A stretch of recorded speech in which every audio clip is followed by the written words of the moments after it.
What's up, baseball world? Welcome along to another edition of Jay's Talk with Jay. It's funny how things can change after a few days. We were on, I think it was Sunday we recorded, and everything was doom and gloom. The Jays were rubbish. We had no pitching. And then who comes along? Sheldon. Well, Sheldon joins me today. I think everybody knows who we're talking about. Yesterday, we managed to see the debut of Alek Manoah, and he was lights out. Sheldon, I haven't seen a debut from such a young guy like that pitch. And apart from the first batter who he walked, he owned the whole game from start to finish. Yeah, he was better than advertised, I think. I think a lot of people had some expectations of what he could do and what he did. He made the Yankees look really, really bad. And I spoke about this last night, how, if I was a Yankees fan, I'd be embarrassed. To be honest with you. It's not the same organization I grew up watching. So, no, Alec went in and just mowed everybody down. I honestly thought he was going to go the full 7. I did not think we would have seen someone come in and relieve him. But it looks like they found their starter. Yeah, we've been crying out for someone to join the starting rotation. And obviously I think that we're quite happy, even though Robbie Ray lost the second game of the doubleheader yesterday. I think that we're quite comfortable with Ryu, Matt, Ray, and now Manoah adding to that. And obviously we have to keep Manoah as our fourth starter. I don't think he automatically becomes our ace because of one game where he's pitched 6 innings. But it does make us look a lot stronger. Robbie Ray wasn't good last night, but he wasn't bad. No, I mean, he's going to have, these games where he's not going to be what he was, a couple of starts before. But you know what? I'm happy to have Robbie Ray in my rotation, along with Steven Matz and Henry Ryu and Alek Manoah. Now they got 4 guys they can roll out there. And if they really want to go with a bullpen day on the 5th day, whether it be Trent Thornton and Ross Strickland, sure, go for it. Let's talk about Trent Thornton and Ross Strickland just for a minute before we sort of carry on singing Alec Manoa's praises. We had a conversation about we think that Trent Thornton should start over Ross Stripling, and we think that Thornton should be stretched out. Stripling was useless and he's terrible. And he should go and join Tanner Rourke. And I even wrote a song for the occasion. Kind of backfired on us. Trent Thornton looked like Tanner Rourke, and Ross Stripling looked like Alek Manoah. What happened? And is this is this a one-off, or is this something we can do? And I don't mean, do we start a game, put Trent Thornton in, give up 5 runs, and then let Thornton go 7 innings without giving up a run? What's the answer here? I think Trent just got roughed up pretty badly in that start. That's all it was. I mean, it was just a bad start. You think? Yeah, I think. I think we were all speculating that Trent Thornton would have pitched well and Strickland would have come in and taken some damage, and it wasn't like that. And whatever mechanical changes they made to Ross Strickland's delivery and where he holds his hands, and I think they were talking about where he holds the glove and the ball before he delivers. If it works, continue going with it, because he looked really, really good coming out of the bullpen.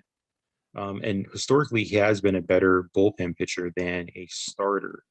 So again, on those days where you need to go with a bullpen by committee, have Trent Thornton. And let's be honest here, Trent Thornton's not going to give up 5 runs in the first inning every single time he's out there. And it was Tampa Bay, right? Yeah, and Tampa, they're hot. They were hot. Let's be honest.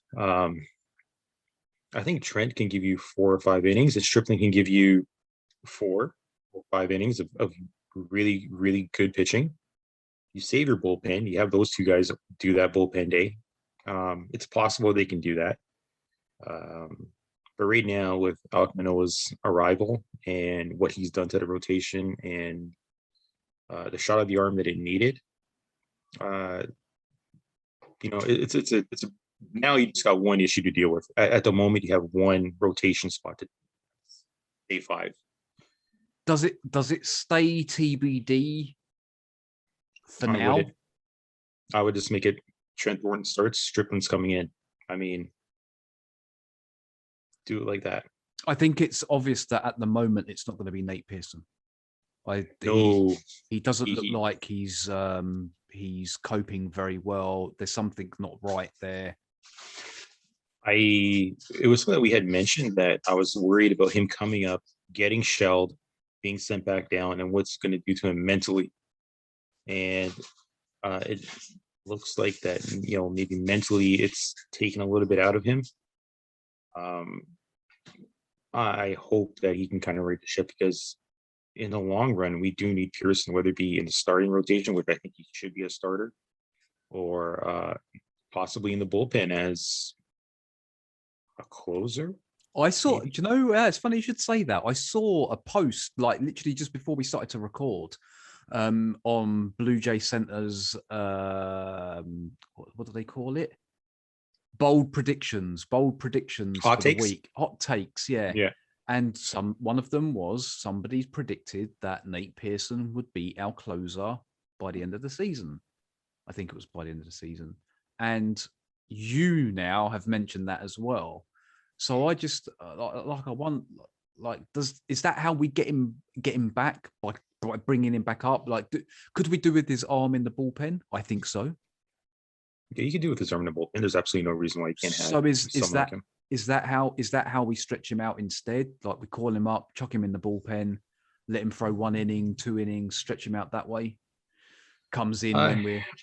I would put him in games where he's getting, when the team's either up by a considerable amount or they're down by a considerable amount, and let him come in and just look. There's no pressure. Pitch, throw everything. Actor's going to set up down the middle. Your pitches move. Throw it. We'll worry about pitching later. Just throw it. And, but also in the same token, he's got to get away from thinking he's got to go throw 102, 104.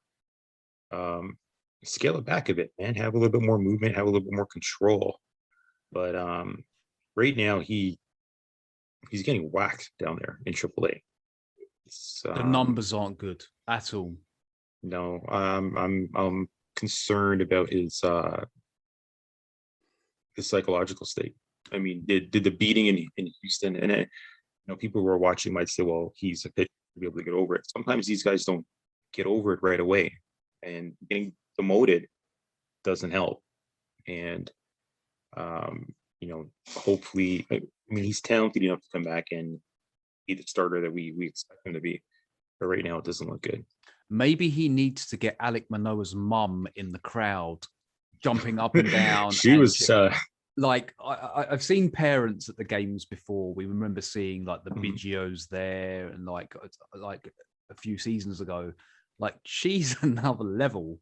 Like, every single movement was cheered or clapped, or like, great to see. Like, you can like, I love seeing stuff like that. And Alec comes across, like, his interview after the game, I was like, he seems like a really nice guy. He scares the living hell out of me. He is huge. He's a big dude. He's like 6'6", 6'7", 260. I mean, he's a big guy. Yeah, but there was an interview that he did with, I believe he did an interview with Blue Jay Center a while ago, and he comes across as like a really, really nice guy. And he's coming in a situation where he has, the 3 lefties ahead of him, more around him. So he's got veterans that he can ask questions to and get positive feedback and positive guidance on. and he's also surrounded by a lot of young players too. So he's not the only young player. He He's can got a be whole one bunch of of the boy. He can be one of the boys straight away, can't he? He's going to fit in. yeah. He obviously he's been with them during spring training. He must have been around the team quite a bit last year because obviously there was no minor league, so he obviously knows these guys already. It just looked like he fit. My biggest question to you, obviously being a non-closet Yankees fan, Mhm. was he? And I know that we lost game 2, so maybe it's a moot question. But was he that good, or were the Yankees really bad yesterday? Alec, Alec Manoah was good, but these are not the Yankees that I remember seeing. I mean, the Yankees I grew up watching, especially in the 90s and in the 2000s, they weren't they knew how to work the count. They knew how to go the other way. They knew how to win, and they did all kinds of things to win. Um, this Yankees team, and I mentioned yesterday, it's like Frankenstein. There's so many parts. They're just trying to, it's almost like they're stitching parts together. And even when they were healthy, I mean, is DJ LeMahieu really a legit leadoff hitter? Maybe in some people's eyes, but I don't find him that. I find him as a number 2 guy. They only really have one superstar at the moment, as far as I can see, and that's Judge. And it was great to see Alex send him on his arse yesterday. Like That, I mean, the fact that you have Stanton locked up to this, albatross, and they can't move him. No matter what they try and do, they're going to either have to buy him out or just play him, and you're not going to get a full season. Cross. I believe I believe he's back today. Is that right? Yeah, he's back today. I don't know what he's going to do offensively, but he was starting to he was starting to heat up though, wasn't he, before he got injured? So who knows? But I just like if you were to look at the two teams in comparison, okay, everyone knows the Yankees. The Yankees are a worldwide organization. Everybody knows them, even if you don't follow baseball. Even if you know nothing about baseball, you would have heard of the New York Yankees. The Toronto Blue Jays, it could be a wildlife park somewhere in Ontario, right? But it could be like, and that's not, obviously I'm a Jays fan, so I'm not trying to be funny, but like they're not the big organization like the Red Sox or the Yankees or the Dodgers, Cubs, like all of these, even the White Sox. But if you look at the two teams in comparison, we have Vladdy, we have Bo, we have Ryu, we have possibly now Manoah. Like he must have made some noise yesterday around the majors. People must be thinking, hang on a second, this guy's come into Yankee Stadium.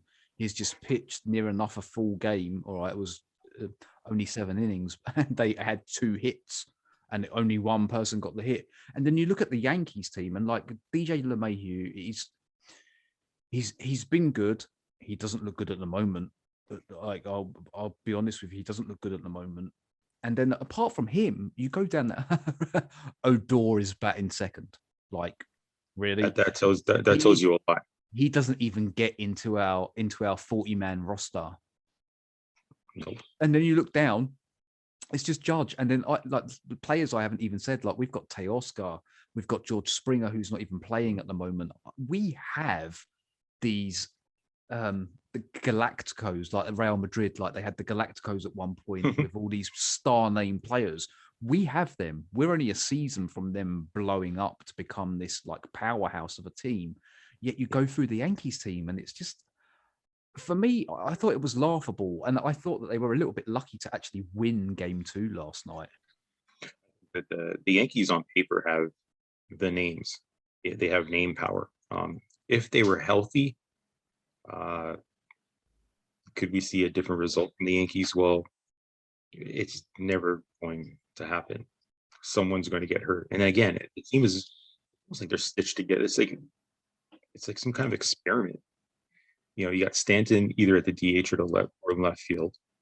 And if he's DHing, that means you have Frazier in left field. You have Hicks, who's in center, but he's hurt. Aaron Judge is in right. If you match them up position by position, I honestly, other than name power, I don't know if the Yankees actually match up with the Jays. Well, I'll give you a question then. You said match them up. We can go through. We can go through it. If we were to have the best, if we had our best starting 9 against their best starting 9, I still take Teoscar at right field. If they're both healthy, I would take Judge just because his defense is better than Teoscar. Power wise, they're comparable. Yeah. Defense wise, Aaron Judge is better. In center field, you got George Springer versus Aaron Hicks. George Springer. Yeah. In left field, if you have Lourdes Gurriel versus Clint Frazier, Lourdes Gurriel. At third base, Gio Urshela. Because we don't really have one, right? So. I wanted to say Kevin Gio at third, but even if he's at third, defensively, Urshela's better. Yeah. At shortstop, you can flip Bo and Faber. You could say, okay, which one do you pick? Offensively, they're very comparable. Defensively, I think Torres might be worse than Bo. I would not have Torres as my shortstop. So defensively, I would lean towards Bo. At second, no contest at the moment. At the moment, yeah, you can say Marcus. If DJ LeMahieu's at the top of his game, then it's a lot closer. But we're talking now, if they're fully fit, which they both seem to be, Marcus is putting up MVP numbers at the moment. But if you take a look at the last few years, say DJ. Yeah. But right now, again, if everybody's at their peak, you could. That's a toss-up because both are strong offensively and defensively. Marcus gives you a little bit more speed. DJ gives you a little bit more contact. So I would say 50-50. You can pick either one. You won't be wrong. At first base, Vladdy's going to crush anybody that's at first base because they have Luke Voigt. And Luke Voigt had a really, really great season last year, but Vladdy. And then a catcher. Do you want offense or defense? You want offense, you go with Gary Sanchez. Slightly, because he does have problems offensively. Do you go defense? Then you go with Danny. So our starting 9, the Blue Jays starting 9 is actually on paper better than the Yankees. And you heard it here first, people. Sheldon actually said the Blue Jays are better than the Yankees, right? On paper, yeah. And we've seen the results, what happens when they play. And then we've got about DH. Who's your DH? Grichuk versus Stanton. Stanton is healthy, fully healthy. You take Stanton. So there's only a couple of positions where the Yankees stand out. Third. And even then, Grichuk, with the season that he's having at the moment, you wouldn't have no worries about having him as your DH. I think when Springer comes back, he'll be in center field, and Randall will probably be in right, and Teoscar will be at DH. Because Lourdes Gurriel is starting to hit, and he's starting to hit with a little bit of authority.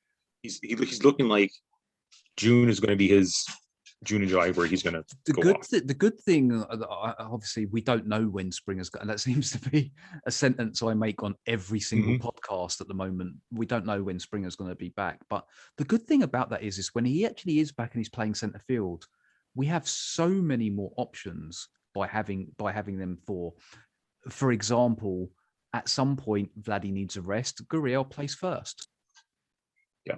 He can play first. Yeah, it just moves everyone around. I think that it's going to make us so much stronger, and the lineup as well. We're already starting to hit 1 to 7. We were talking just at the weekend about it only being 1 to 5, and now kind of hitting 1 to 7. And we just need someone at third base to kind of step up to the mark. Because again, we don't care if the catcher's hitting or not, right? Because if everyone else is hitting, who cares?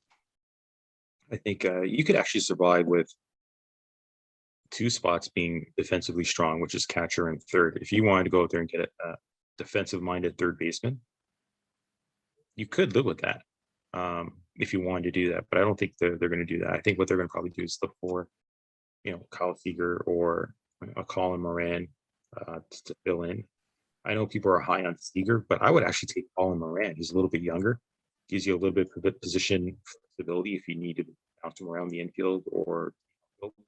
So I would kind of lean towards him, and he's an on base guy. He gets on base. Do we think that yesterday's performance by Manoah has changed the front office's way of thinking? Because I'm convinced that they were going in for at least one starting pitcher. Does what happened yesterday change their mind, and do they now have a bit more ammunition to go for someone heavy duty at third? I think they're going to give him all of June. They want to kind of see what he does in June, Alek Manoah, before they change their plans. I think the plan is still to get a starter, and a starter that can, it's going to be with the team for a few years. So, such as I believe Luis Castillo is going to be around for a couple of years if they trade for him, or they may make a move to get someone who they can re-sign right away. Bring him in, top contract, sign him for a 2-year extension or whatever it might take. For the deal to go through. But right now, if Alek Manoah pitches the way he's been pitching, I think the starter that they get will probably be a bottom of the rotation starter. Someone that you wouldn't expect. Like, he's going to eat up some innings, basically. Yeah, like a couple of years ago, they went and got Francisco Liriano. Nobody knew that he was on the radar in 2016. And he was really good, right? Yeah, exactly. I don't think anybody expected Taijuan Walker to be on the radar. I know there was some rumblings, but nobody expected to get him, and then they got him, and he performed incredibly well.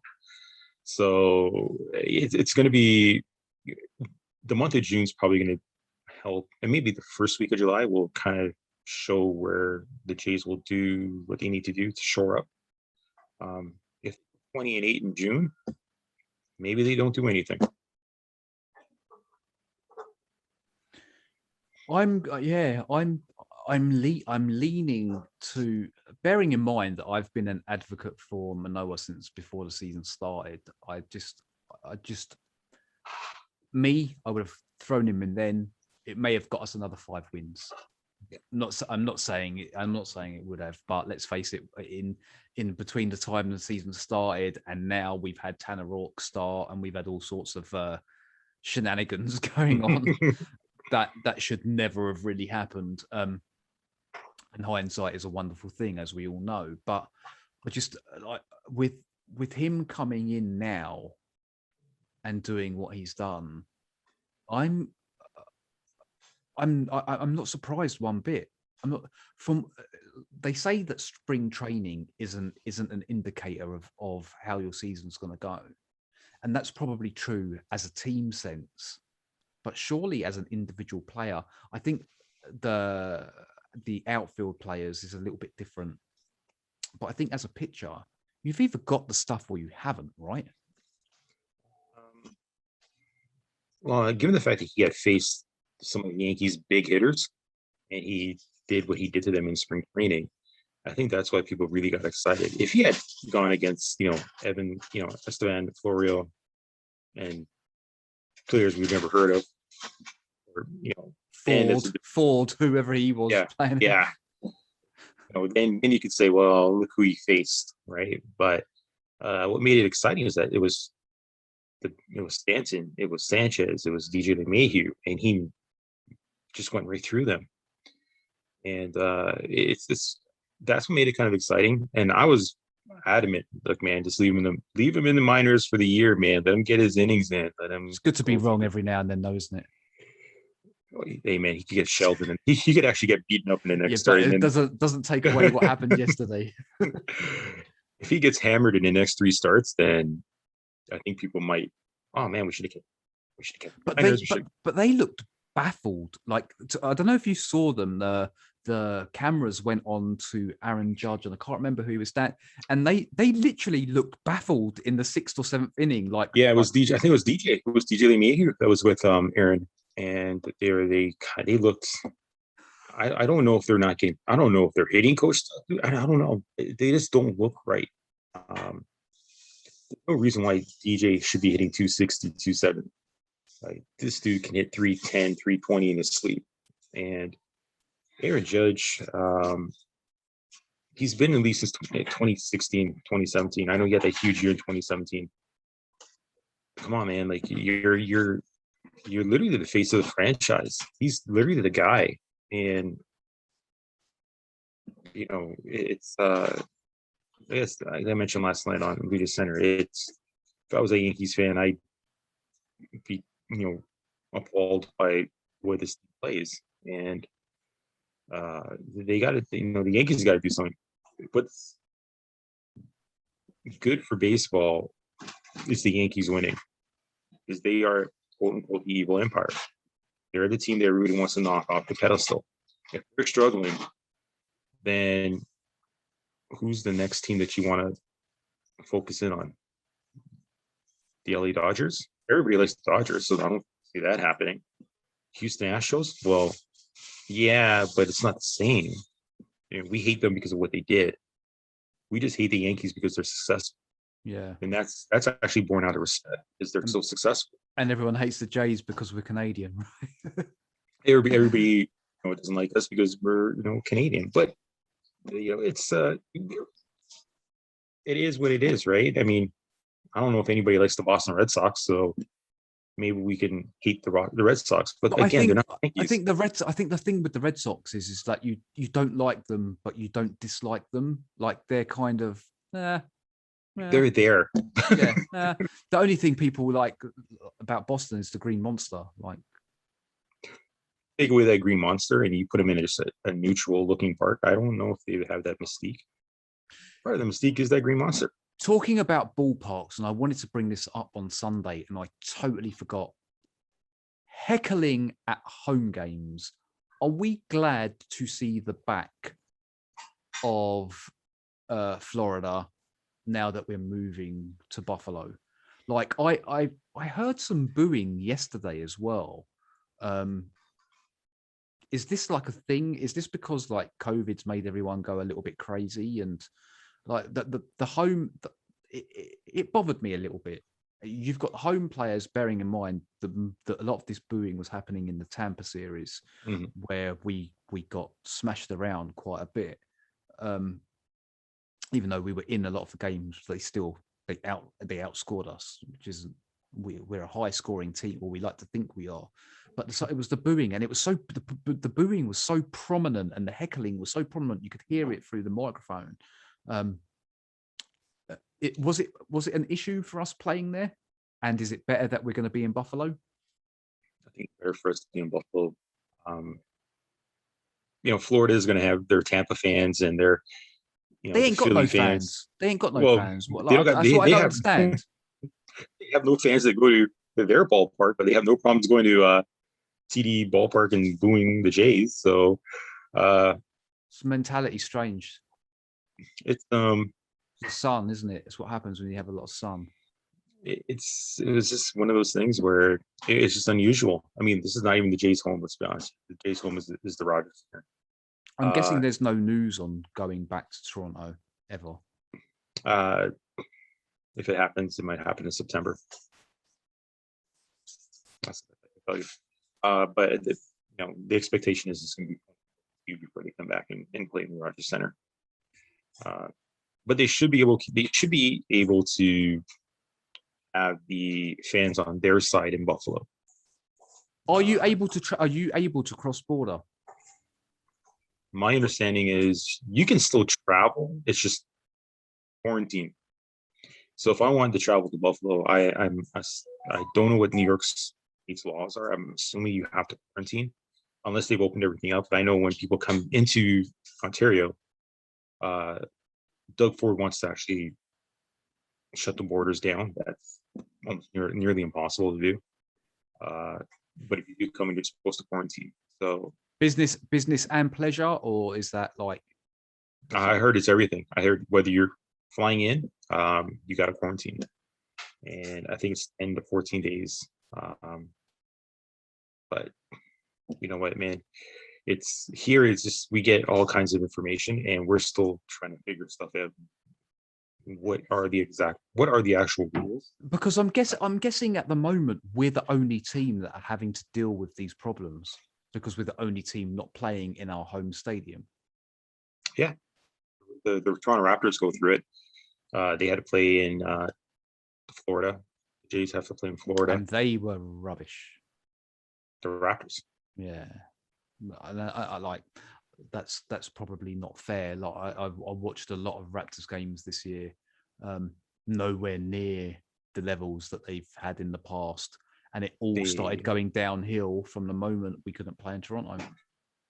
It went downhill after last season. It just took a nosedive. I don't know if it was. To me, it looked like the players, and we're not even talking Jays now. We're talking Raptors. They didn't look like they were in sync the entire season. Like there was not that Christmas with each other that they had the 2 seasons prior. I don't know if it's because Siakam had started slow, that somebody Van Fleet had to pick up the pace. Kyle was injured from time to time. Aaron Baines didn't work the way they wanted him to work out at all. Yeah, I mean, let's be honest. Aaron Baines wasn't going to come in and replace either Paul Gasol or Serge Ibaka. He's a different player. Marc Gasol. Marc Gasol. Just don't want to like Marc Gasol. I don't care. Gone. He left us. but the reason I'm bringing it up is because obviously, there's something about Toronto sports teams, especially with their fans behind them, and it was something that annoyed me when I saw the games over the weekend, last weekend, and there was this one annoying guy. You could hear him shouting everything, and I just felt like throwing something at the TV, which isn't advised. Don't ever do that. You're likely to break your TV these days. It's not like the old days. You'd throw something off it and it just bounced off the glass screen. Yeah, that doesn't happen anymore. But yeah, I was like, imagine what this team would be like if everyone in the crowd was like Alek Manoah's mum, jumping up and down, like actually cheering the team on. And does that make a difference in a sport like baseball? Like in football over here, we've noticed massively with no fans being in a stadium. It makes a huge difference. Anytime you have fans in the stadium, whether they're booing you or they're cheering you, it makes a huge difference. My only fear is if we were playing in the Rogers Center and Kevin was making those errors and Bo was making those errors earlier in the season, and fans started to boo. And Toronto fans they can be very fickle at times. They can be really fickle at times. And what would that have done to Bo and Kevin's psyche? Or if Marcus getting off so slow and Lourdes getting off slow, what would have done to their psyche if you hear the fans booing you if you strike out or something like that?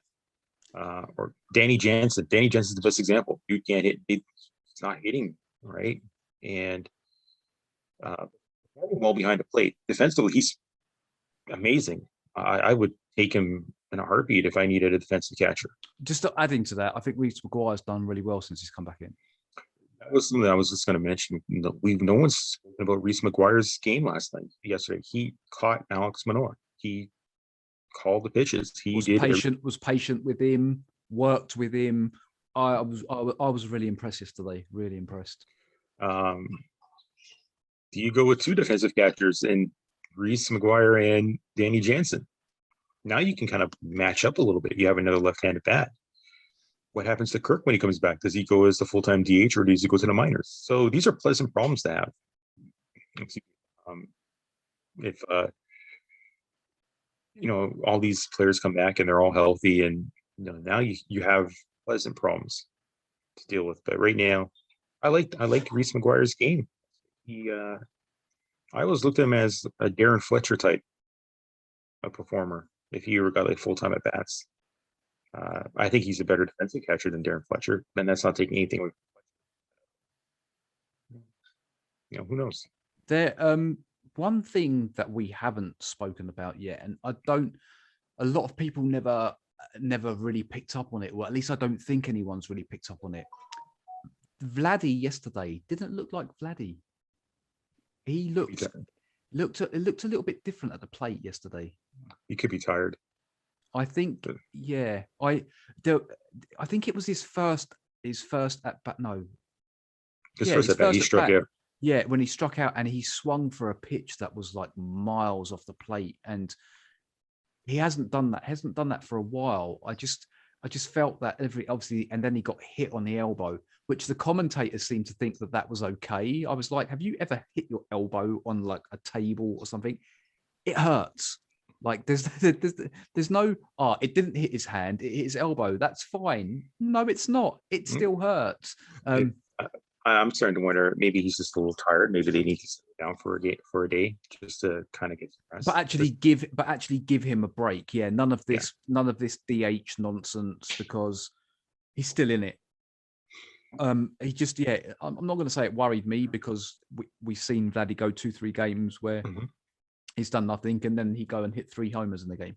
So nothing to get worried about. It's just that he didn't look like the Vladdy we've seen all season yesterday. Yeah, he didn't. Yeah, and that could be Domingo Germán. Domingo Germán pitched well. Yeah, he only gave 2 home runs. That was the only thing that Germán gave up yesterday versus Alek Manoah. Other than that, they were going pitch for pitch. Yeah, it was a great duel between the two of them, to be fair. Yeah.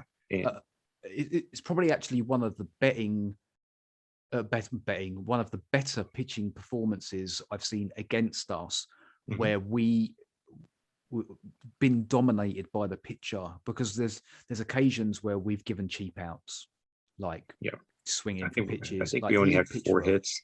We only had 4 hits that game. Yeah. So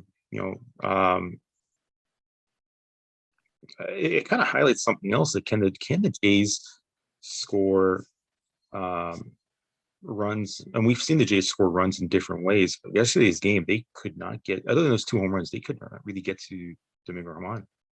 No, the other hit that we got was off the relief pitcher, whoever that was that came in. I can't remember now. So fortunately we won 2-0. So, but is that good to have us win games 2-0 all the time, or 3-1? What are we now? We're 6-3 against the Yankees. Is that right? 6-3. That's not bad. And we got 10 games left against the Yankees at some point. So technically, that's another 6-7 wins. At that pace, yeah. And the funny thing is, the Yankees had trouble with the Tampa Bay Rays and the Toronto Blue Jays, and everybody else they've beaten up pretty good. But most of those games have been against Baltimore. I think I mentioned to you by message when we were texting yesterday. It's funny how Boston and the Yankees have both played Baltimore 10 times already, yet we haven't played them. And they've both had issues with them. I think Baltimore swept the Red Sox the first opening series. So it gives me hope, because they're okay, but they're okay, Baltimore. They're not the whipping boys that everyone thought they were going to be. But like on paper, we keep saying this now, on paper, we should beat them quite easily. Yeah, they're competitive. Trey Mancini's, the linchpin of that entire offense. RBI leader at the moment, isn't he? Yeah. And they've got some players in there. I like Austin Hayes, their outfielder. Maikel Franco, when they signed him late spring training, I thought that was a really, really shrewd move. That's a player that, at the end of the season will have like 20 home runs, 80 RBIs. He plays good defense. I was kind of hoping the Jays would have gotten him. When I seen him out there for so long, I'm like, he would be a good platoon bat with, Kevin Biggio, or maybe a third baseman, a full-time third baseman, with Kevin being a super utility guy. But it didn't happen that way. And don't forget, they got John Means. I'm pretty sure we're going to see John Means at some point in that first series. And they Baltimore's not as bad as their record shows. They will give the Jays fits. If they can give Boston fits, they can give the Jays fits. I think one of the shining lights this week for me was actually, bearing in mind the Tampa Bay series was a 4-game sweep, was the fact that the next day we went in, we won. Obviously, we played the Yankees. All three of them lost. All three of them lost. And for me, that I think that would have been a positive on the team, because they probably would have looked at thinking Tampa Bay are going to run away with this. They would have done, though, right? As mentally being swept in a 3-game series is bad. Being swept in a 4-game series, not good at all. And they probably actually thought, oh man, we're going to lose a lot of ground here. So to go and beat the Yankees and actually see that both Boston, who had beaten us in the series beforehand, and Tampa Bay lost, it was good to not actually see Tampa Bay up there with a 0 next to underneath the last 10. So I think that's a good thing. I don't know how. I didn't actually check. How did everyone get on yesterday? I think Tampa won yesterday. I think Boston won yesterday. One of the things that when we always talk about these games is the mental edge that teams have on the other, and that never changes. You could put all the analytics in, you could do whatever you want with the analytics, but the Jays know that the Rays have their number. I mean, they've beaten them 4 straight. No, but we won the series before that. Yeah, but I think if you take a look at it, it's what are we 5-2, or the Rays are 5-2 against us now. Yeah. So just as we have the Yankees number, looks like the Rays have our number, and all these teams in the AL East, someone's got their number, and it's going to counteract. So we can talk about how, hey, we've taken it to the Yankees and we're 6-3 against the Yankees. So yeah, we're 5-2. We're 2-5 against the Rays. So technically, that puts us at 500, really, doesn't it? It's about making sure that Boston and Baltimore, we make sure we win them games to make sure it's more wins than losses. You beat the team you're supposed to beat. Early in the season, the Texas Rangers, we should not have gone 1-2 against them. We really should have gone 2-1 against them, or 3-0. I'm not saying that Texas is not a good team, but there was absolutely. But we were making so, like, we're not doing it now. The defensive mistakes that we made in that series were unbelievable. We're not making nowhere near as many mistakes now. We're certainly not committing as many errors. We should really move on. I think we've talked enough Yankees, and we've talked obviously how we can never talk enough Yankees. We thought how good we thought Manoah was. Like, just don't. Moving on to this series, I actually haven't looked. Who have we got after Cleveland? I'll check right now. They've got Miami. Yeah, because I think Manoah's next starts against Miami. Yeah. Okay. So next up, the Indians. We can say that for one more season. Yep. Then they'll change their name to Spiders. Cleveland people. They have a couple of names they're looked at. The last time I checked, the Warriors, Cleveland Warriors was one. The Cleveland Steamers, because of the history of the area. Spiders, because they were called the Spiders before they were called the Indians. They've got a few names they can choose from. All of them very laughable. I don't know if I imagine people who are arachnophobic and they have to go see a Cleveland Spiders game. What are you going to go in their head? Imagine they're called the Warriors and they've got the worst record in baseball. Like that. I don't know what they're going to call them. They're going to keep a logo. They're going to keep C and everything else, but they're going to eventually change its name. So they can't be the Cleveland Native Americans then? Nope, nothing like that. It looks like anything concerning depictions of races are slowly getting removed from sports, unless you're the Atlanta Braves, and we said nope. they've very defiantly said, we have been talking to indigenous communities in and around the area, and they work hand in hand with the indigenous communities. So if they're doing that, then and we're comfortable with it, then they should keep the name. It's all a little bit silly, really, isn't it? Let's face it. I think it's just a little too much. You know, I see people in Toronto walking around with Caucasians in place of Indians, and I'm like, that's just like, come on, you're not really moving any agenda forward. You're just more to the point. petty. Why aren't they wearing Blue Jays tops? But we'll talk about that another day, I guess. Idiots. But yeah, it's an interesting series. Cleveland, their record's not bad. They're playing over 500. They have started off okay, like better than we have, and we've got an okay record as well. However, I have seen a few people, I think yourself included, saying that we can probably sweep them. Yeah, I said it last night. I said there's absolutely no reason why we can't go 2-1 or 3-0 against them. Jose Ramirez is obviously the big bat in that lineup, and I think Fremel Reyes is back. I'm not sure, because I know he injured himself on a swing, trying to hit the ball like 900 feet. He missed, and all I said was hold his back. I'm like, oh man, he's a big guy. He's probably bigger than Alek Manoah. But their pitching staff, it's their pitching staff you got to be afraid of.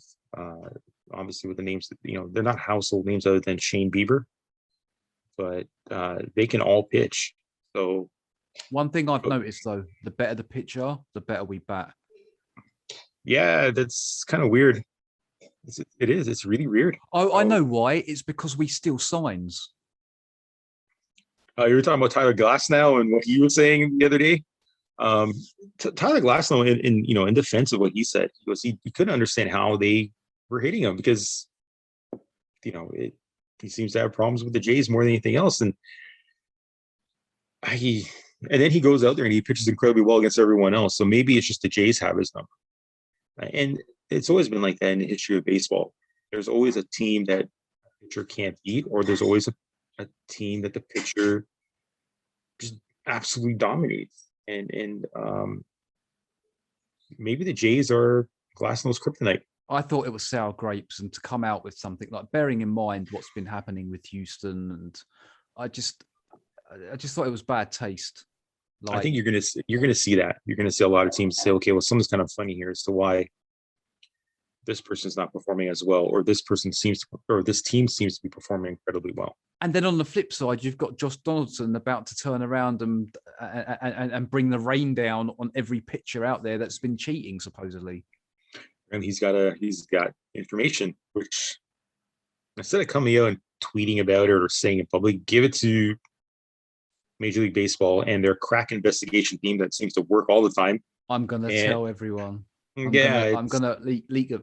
Josh, if you want to come on here and talk with me and Sheldon and spread and tell the names, we are willing to sit here and listen with you. Obviously, you'll have to take a back seat because we're the important ones. But I would just listen. I would say, who?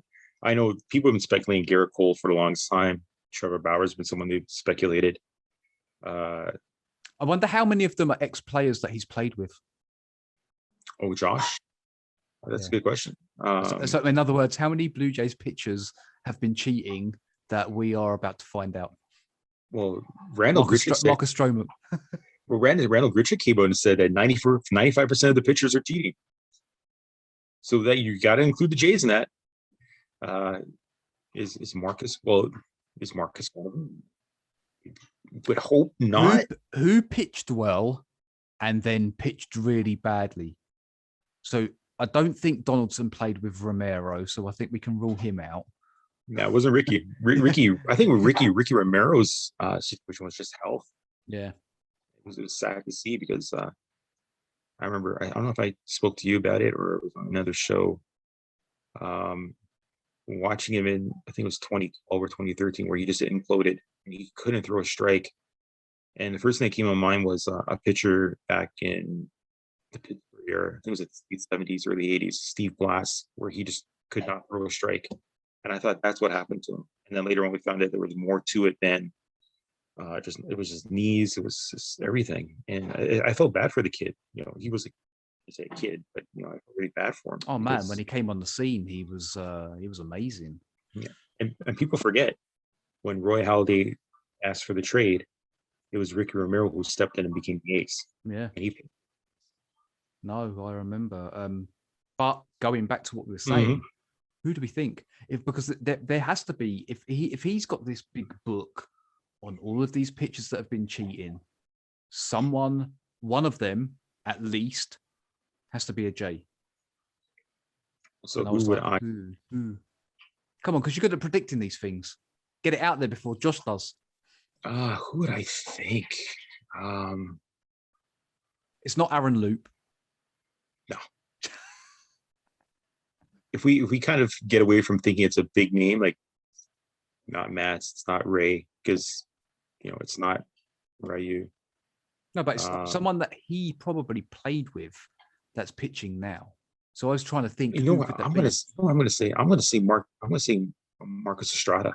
Estrada. That's what I thought. Do you know what? You must have read my mind because I was thinking it's probably not someone that throws particularly hard.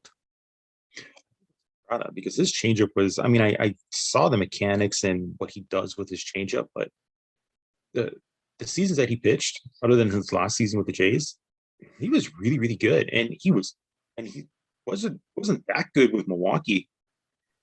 And he comes to the AL East and he's dominating lineups. Kind of by surprise. I mean, it's not R.A. Dickey. Because no, it's not. I mean, well, no, to cheat would mean that you were actually making yourself better. Was he cheating to make himself worse? It's not Mark Burley. Mark Burley? Yeah, I don't think it was him. I would probably say Estrada. And I'm not saying it's him. I'm just speculating. It probably could be him. Marcus, those who are skeptics of Marcus will say Marcus Stroman because he got caught with the quote-unquote the PED situation back in 2013. And they could probably say, well, he did that, so you can't rule him out for this. That would probably be their reasoning. I don't see Marcus Stroman doing that. Can you explain to me how you cheat as a pitcher? Like, what is it that you're actually doing? I'm going to go by what I have friends who were pitching when we were younger, and cheating has always been part of the game. So, you know, you could scuff the ball in a certain manner and have a different break. You can put a tacky substance on your fingers and it'll give you more revolutions on the ball, or what they call spin rate now. There's a few things you can do. Sandpaper, thumbtacks. There are different things you can do that can manipulate the ball to do certain things that it doesn't normally do. Some of the breaks that I see on these breaking pitches and the velocity that they're going at 92 miles per hour, and you see something go from one side of the plate to the other, and it breaks so violently. Yeah, it's like technology can't do that. There's only so much you can do with the human body. And I'm seeing some of these breaking pitches and some of the movement that these guys have, and it's just like, yeah, something doesn't look right. I mean, the velocity you can understand if you're throwing hard, and these guys are getting harder and throwing harder and throwing harder. In a straight line's pretty simple, right? But once you start seeing this unreal movement on a two-seamer, and you're kind of like, really make a lot of sense. So Major League Baseball has known this for decades, and they've turned a blind eye to it. And the only reason it's never really been a topic of conversation. Not really, has it? It's not a topic of conversation until the general public starts asking questions. Do you think that they will? They already have. They've already started, because big issue with baseball. It was the hat thing the other day, right? Someone was wearing a hat and they had something on their hat. And Joe West saw it, and he went up and switch hats. He didn't But throw what the was it? pitcher out. But what was it? I'm going to speculate that it was pine tar, which is Okay. sticky. Sticky. Can be sticky. So, But why would he put it somewhere that's visible? He's not the cleverest tool in the box, is he? I can't remember. I think it was Michael Pineda that had it here. And he was always going to it. And the umpires kind of went to him and they went like this to him and they went, okay, you're out. They threw him out. They threw him out. Okay, so these guys aren't particularly clever then. Like I saw someone, I think it was on Facebook, that said, "Why, if you're gonna do that, hide it in your glove." That's been done, and the players have been caught. Pitchers have been caught. People somehow put sandpaper in the pocket of the glove, so when they receive the ball, it scuffs it up. There's been so many things that have been done in the history of the game, and because baseball knows about it. And again, it's like the steroid era. Everybody knew people were doing it until it came full blown right out in the open. Then baseball started to do things, started to actually quote unquote deal with it. I knew about this, even knowing about this type of stuff for years. And the fact that it's gaining traction with, say, us, we're talking about it.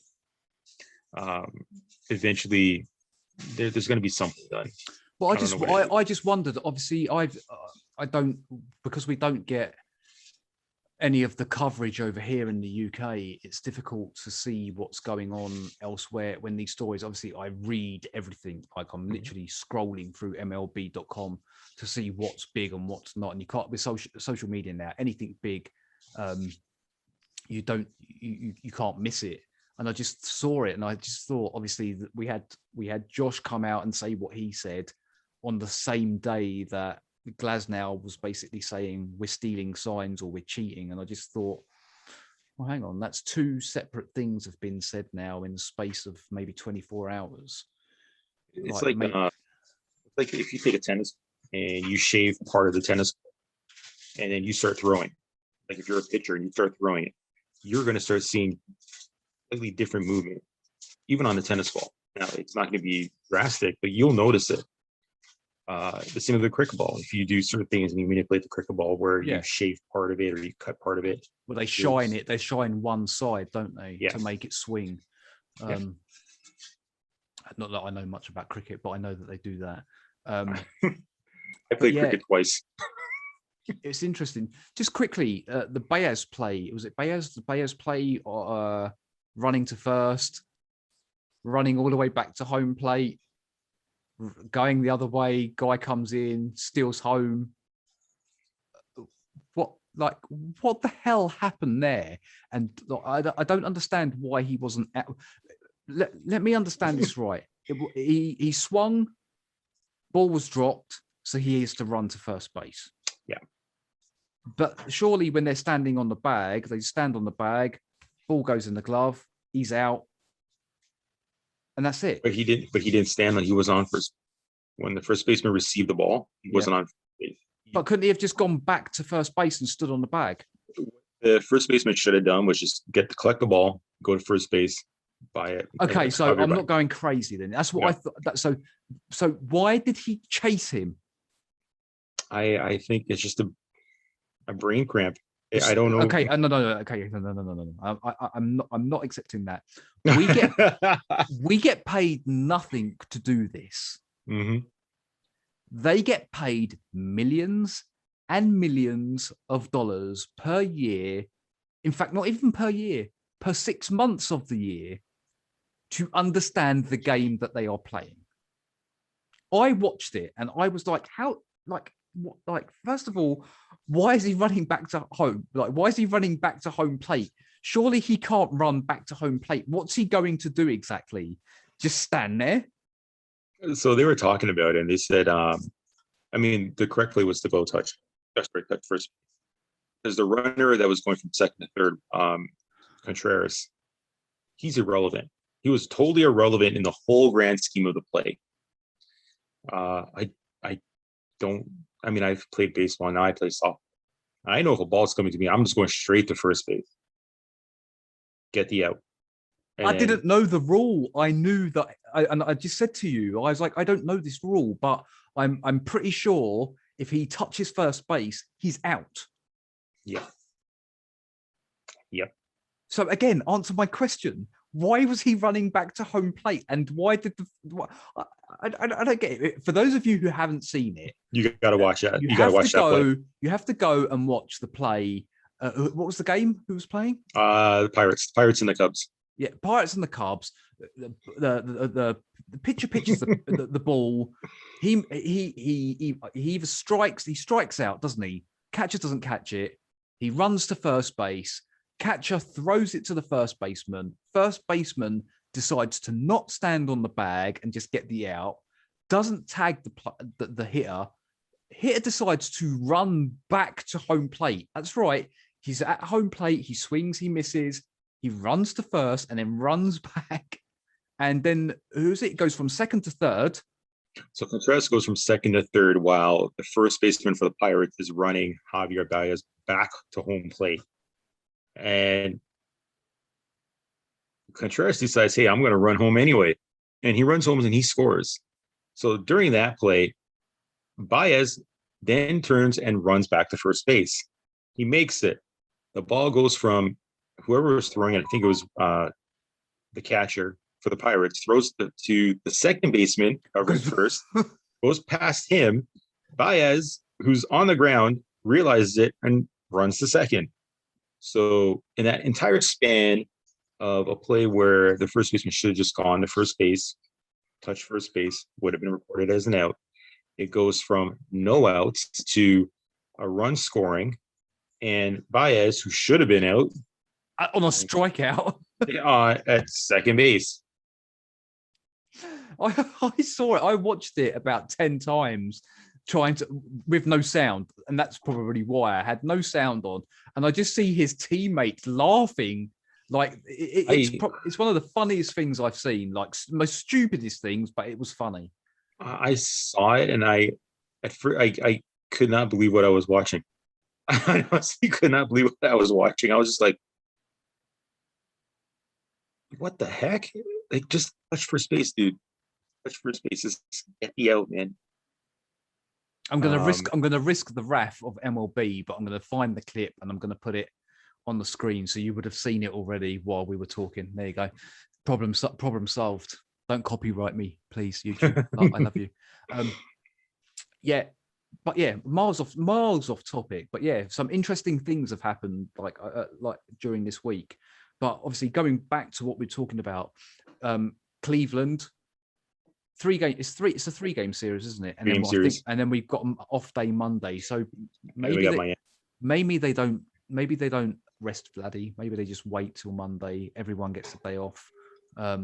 I could see them playing Vladdy today, tomorrow, DH Sunday, off day Monday. I could see it. Yeah, so maybe that. But say he doesn't look. But I'm looking forward to this. Vladdy could be mentally tired more than anything else. Like, and it happens. He's hitting phenomenal numbers, right?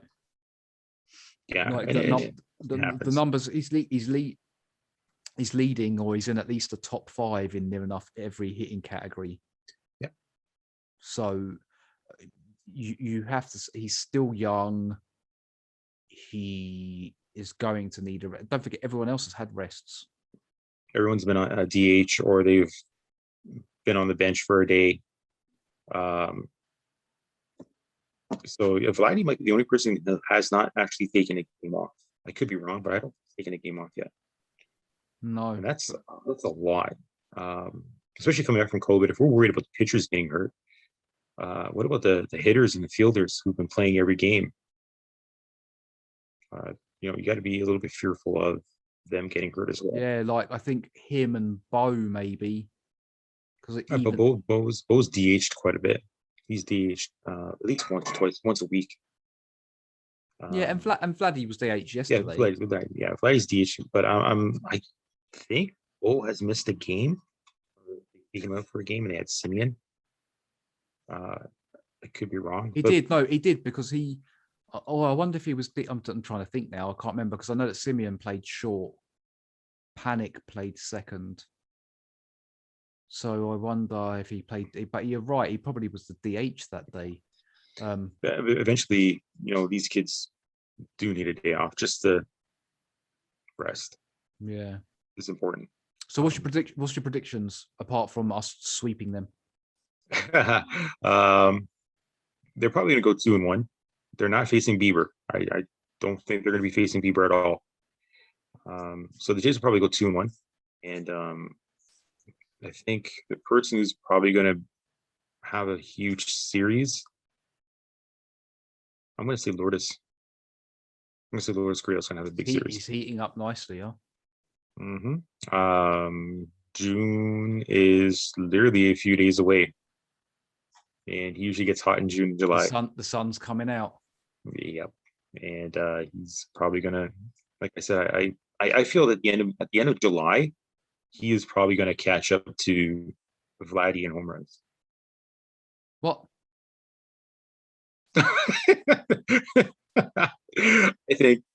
I think Lourdes at the end of July will have caught up to Vladdy. I'm not saying he's going to tie Vladdy or pass Vladdy, but at the end of July, Vladdy will probably have 25 home runs and Lourdes will have 20, 22. And Teoscar will have around 20. That's my prediction at the end of July. And obviously, none of them are leading because Simeon's hitting a home run every other game at the moment. So I think Simeon will get cold. I'm not saying I want him to, but I think Simeon will get a little. Simeon will have 20. He'll have over 20. But I think Simeon will tend to taper off. Like I remember, obviously, when we had Donaldson, Bautista, Edwin, when they were all hitting 30 homers at minimum, 30 homers. We could end up this year with 4 or 5 players all hitting 30 homers, or more. The Jays in 2000 had Delgado, Tony Batista, Jose Cruz Jr., and Brad Fulmer, I believe, with 30-plus home runs. So it's conceivable that the Jays at the end of this season could have Vladdy, Marcus, Teoscar, Bo, Springer if he gets red hot, even Lourdes. You could have like 5 or 6. And possibly Randall's in there as well, somewhere floating around. Yeah. So, you could possibly have like 7 players with 30 home runs, which is Twins and the Yankees were close to that. They had over 300 home runs, those two teams. That just them players, by the way, would be something like 210, 220, because it's going to be, some of them are going to hit more than 30. You're going to be close to 40, maybe even close to 50, the way that they're going at the moment. You're looking at 7 players in, like you say, nearly 300 home runs. I think the last team to have 3 40 home run hitters, I could be wrong. I might be wrong on this, but I think it was like Hank Aaron, Eddie Matthews, and someone. It was like a long time ago. The Atlanta Braves of like 70 something. So the Jays have an opportunity to kind of. They're on pace. The one thing that no one can take away, which is funny because that's actually another thing I was going to bring up. Like it's just coming from everywhere today. Power rankings. How the hell do they work, and how do they make up these who's where? And like, to me, it seems like a load of nonsense. Yeah, it's just an opinion. I think it's an opinion-based power ranking. It's opinion-based. It's opinion-based. I feel it's opinion-based because unless they go on. In that case, I think the Blue Jays are number 1. If you're going on statistics and everything else, then I think you'll start seeing, where teams really do lie. Is San Diego? I think San Diego right now. If you go on winning on a winning record or a winning percentage, the Padres are number 1 right now, and they're followed by the Dodgers. So, are they technically 1 and 2 in the league in MLB? Of course, some people will say yes, some people will say no. Some people say the Dodgers are 3rd or 4th, and the fact that the Yankees are still in the top 10 is kind of baffling. But doesn't really make any sense to me. To be honest. Even with like these massive losses that we've had, bearing in mind we're only just over 500. Like I think we're 2 games over 500 now. But have you seen our run differential? Oh, very, very good. It's one of the best in the league. So how does how can I think we went down 2 places. I know we lost 4 games against Tampa, but what about before that? And look, we just beat the Yankees. I'm not saying that we're going to sweep Cleveland, but But let's say we sweep Cleveland. Yeah. What's the bets that we go down another 2 places after?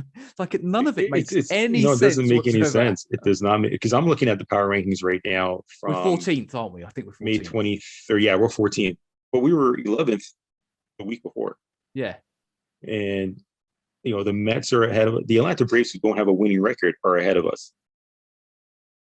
That doesn't make any sense at all. I don't know how they're actually doing this.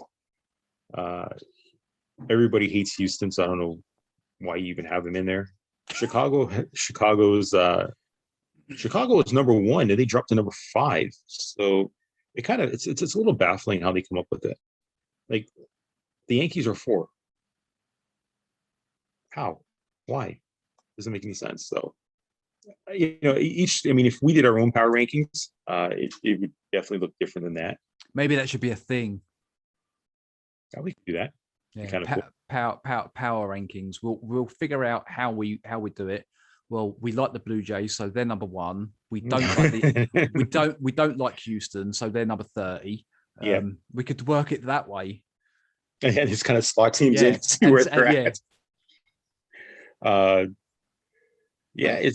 Speaking of power rankings, I get your little trivia thing going up soon. Well, I spoke to Rob about this 3 weeks ago, and I said to him, I think that it would be a good idea that either we do like a whole Blue Jay Center one, so that everyone, we can get everyone that wants to participate. I spoke to Cole about this, and he basically bottled it. He said, I'm not very good at trivia. I don't think it's a good idea that I participate. He said he's not very good. He said trivia's not his thing. So he's bottled it. Sorry, mate. I didn't want to like do you on air, but unfortunately that's what happened. And then Rob said that he'd speak to everyone else. Now I wanted to do it this Sunday. So it's possible the Kings of Trivia Blue Jay Center happens this Sunday. I know they were talking about it, and I said I'm good for whatever day it might be. I think Steve's up for it. So now if Rob can only find one other person, it will end up being the reigning champs, which is Sheldon, and Mr. Retro himself, Steve, will be against Rob and whoever his partner is. But I'm still waiting to find out if he's got a partner. Otherwise, his partner's going to be Zach. Wouldn't that be funny? I was just going to say that. I watched his partner be Zach. And Zach and Rob, yeah, because they'll be out trying to outdo each other constantly, and just I don't know if that will work. And let's face it, you don't need any more help. No, but we're still waiting for Zach and Adam to get their third partner in, so we could have like a. But yes, so I'm waiting to see what happens. Like, Sunday is the best time for me to record this week. It's a long weekend. Got Monday off. And even though I've already end up doing stuff during the day, I still have Monday, and the game on Sunday is early. So we literally could watch the game, Blue Jay Center, straight after the game, Kings of Trivia, and then Monday's an off day.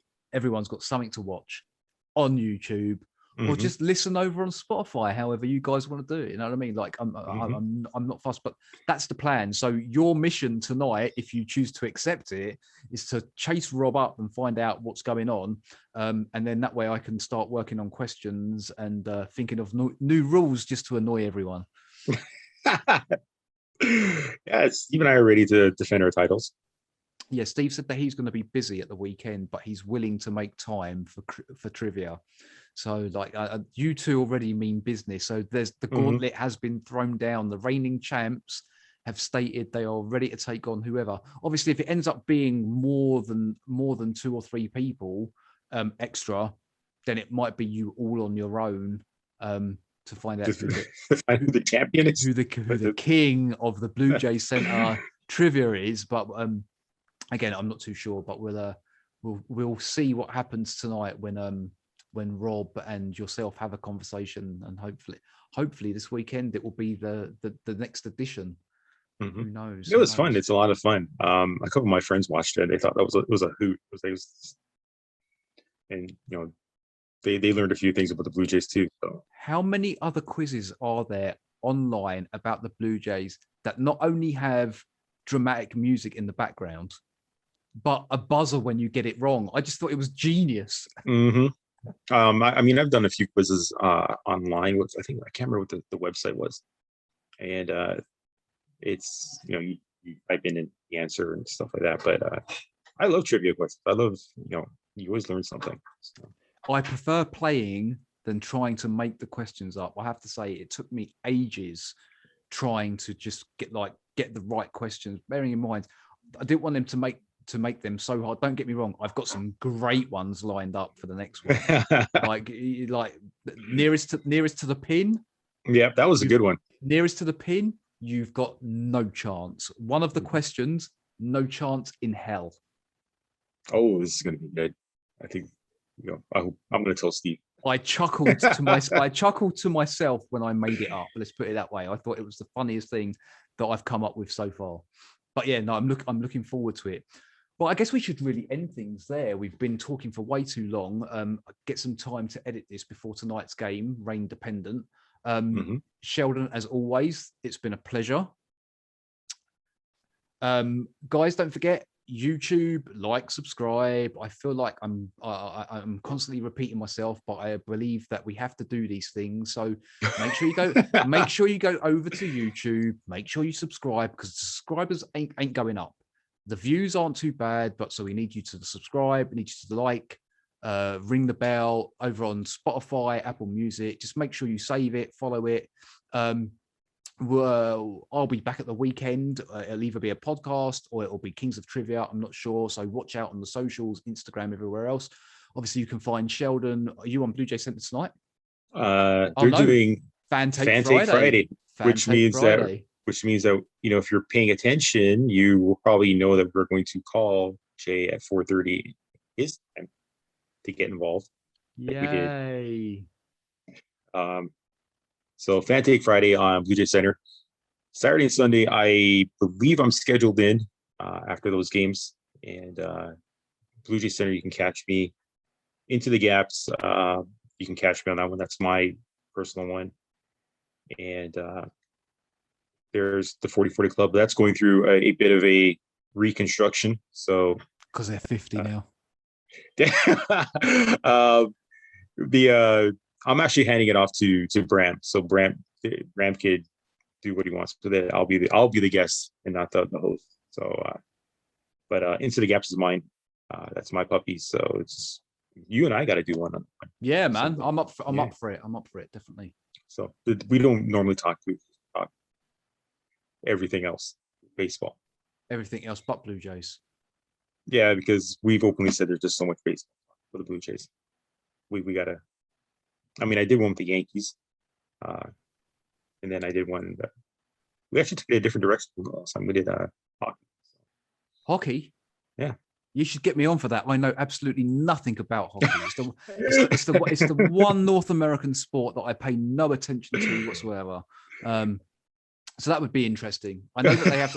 I know they use sticks and they skate on ice skates and they hit that round puck thing into the net. Oh, and they beat each other up every now and then. That's pretty much the basis of hockey. my favorite player is Wayne Gretzky. That's about as far as it goes. Well, he's going to be on TV more. Why is that? He left the Edmonton Oilers. He's no longer the VP or a VP of something. He's the VP of operations or something. I thought he was about to say he's still playing. I was like, he's got to be about 60. Why? He's done. So he's going to be with TNT now, I believe, doing their hockey broadcasts. So yeah, so maybe he can join us on Into. Oh no, yeah, maybe he can join us on Into the Gaps. Into the Gaps, yeah, that would be kind of cool. He's got nothing better to do. Kind of cool. Message him on Insta. He probably hasn't got Insta, has he? He probably hasn't got any social media whatsoever. I don't know. I haven't checked. I would love to get a get an athlete on our show one day. An athlete, a friend of mine plays golf. Does that count? He'll come on. I don't know anything about golf other than you see a little ball and you hit it as far as you can. That's my knowledge. A bit like baseball. I treat it like a baseball. I launch it as far as I can. No, it's like I know with the Blue Jays Center, you get to see all these athletes, all these players coming from time to time doing interviews. So that's probably the next thing that I want to look at for into as we start. Yeah, I've been looking at it, and I've kind of resound myself that the most influential person I'll have on my podcast is you. It's small steps, but we'll get in there. Sheldon, as always, a pleasure. We will no doubt talk in an hour or so. Hopefully the rain will stay away and we can smash up the Indians. Can't say that online either, can you? We'll delete. In fact, you know what? We won't delete that. We will beat Cleveland. No smashing up of anyone, because we'll get told off. And hopefully we'll see you guys for another edition of Jay's Talk with Jay. Thanks. Done.